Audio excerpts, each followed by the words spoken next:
Sebanyak 1.400 pemudik angkutan laut kembali memadati Pelabuhan Soekarno-Hatta Makassar Kamis sore 3 April. Akibatnya antrian panjang pun tidak terhindarkan saat petugas Pelni membuka loket keberangkatan. Ribuan pemudik ini akan diberangkatkan menggunakan kapal Pelni KM Tidar dengan rute perjalanan laut ke arah tujuan Indonesia Timur, meliputi pelabuhan Bau-Bau Sulawesi Tenggara, Ambon hingga Sorong Papua. Ke Bau-Bau. Ini kenapa memilih mudik hari ini? Karena liburnya sudah hari ini nih, dan batas waktu libur itu cuma 1 minggu, jadi supaya lebih cepat dan lebih lama sedikit di kampungnya, jadi memilih pulang hari ini. Juga mengikut jadwal kapal ya atau bagaimana? Iya. Kenapa memilih mudik jalur laut?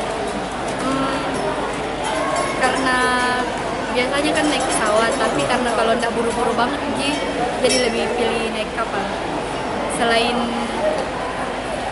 nggak buru-buru juga kan lebih beda jauh kianunya, jauh apalagi kisaran harganya. Oh, untuk menghemat juga ya? Iya.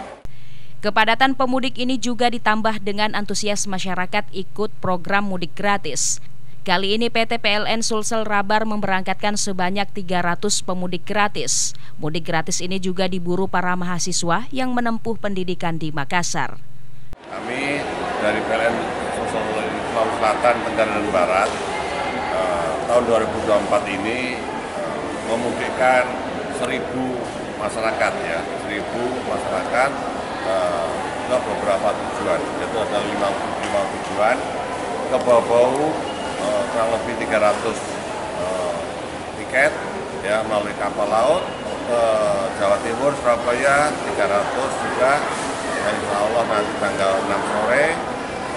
Terus sisanya 400 ada ke Malili, Palopo, dan Mamuju melalui jalur darat bus.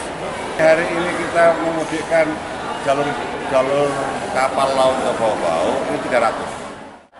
Memilih mudik gratis itu untuk meringankan biaya, berhubung kan Lebaran, jadi kesempatan juga mudik gratis, ketemu keluarga di kampung.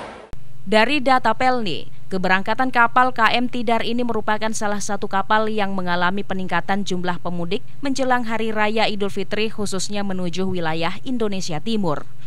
Mahalnya tiket pesawat membuat pemudik memilih perjalanan angkutan laut untuk menghemat biaya ketimbang melakukan perjalanan mudik angkutan udara. Ilham Syam, Fajar TV dan Fajar Radio melaporkan. Terima kasih telah menonton. Jangan lupa subscribe, like, comment, and share. Saksikan terus informasi terbaru dengan menekan tombol lonceng hanya di channel Fajar TV.